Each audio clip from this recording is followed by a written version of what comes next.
নমস্কার বন্ধুরা, এটা ছিল ওল।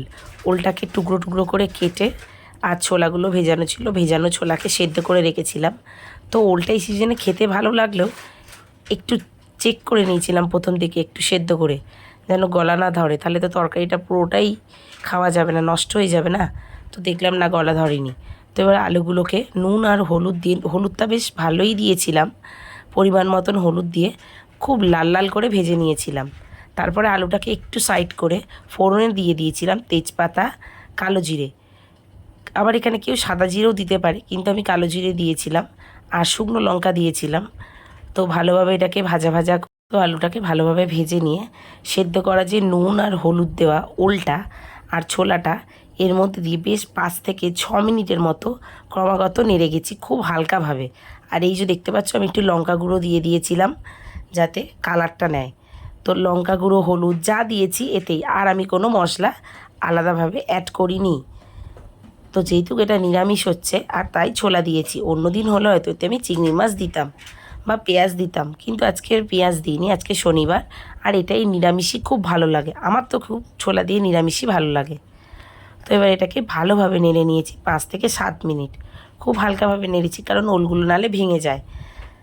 তো নেড়ে নেওয়ার পর একটুখানি জল দিয়ে আবার কিছুক্ষণ মশলাগুলো যাতে নুন আর ওই লঙ্কা আর হলুদটা ভালোভাবে যাতে মিক্সড হয়ে যায়, তার জন্য নেড়ে নিয়ে দেখো ভালো নাড়া হয়ে গেছে।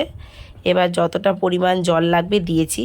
ওলটা যদিও সেদ্ধ করা ছিল, কিন্তু খুব বেশি সেদ্ধ ছিল না, আর আলুটা তো সেদ্ধ ছিলই না দেখলে। তো তাই জন্য এইগুলো ডুবে ডুবে যায় এরকম জল দেবো। তো জল ঢেলে দিয়েছি, বেশ চাপা দিয়ে অনেকক্ষণ সেদ্ধ হতে টাইম দিয়েছিলাম, আস্তে করে দিয়েছিলাম গ্যাসটাকে, সেদ্ধ হতে একটু টাইমও লেগেছে। এই যে দেখো, জলটা দিয়ে নেড়ে চেড়ে চাপা দিয়ে দিয়েছিলাম। 5-6 মিনিট পর খুলে দেখেছিলাম।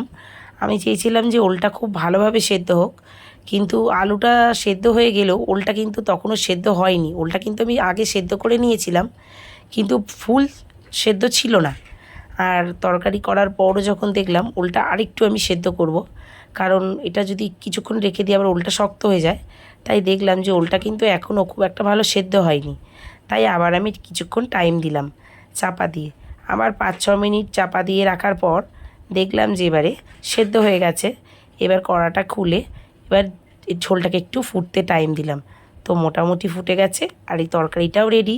এটা নিরামিষ খেতে আমার খুব ভালো লাগে, ভাতের সঙ্গে তো দারুণ লাগে একটা তরকারি। তো রেসিপিটা কেমন লাগলো খেয়েছে, অবশ্যই জানিও।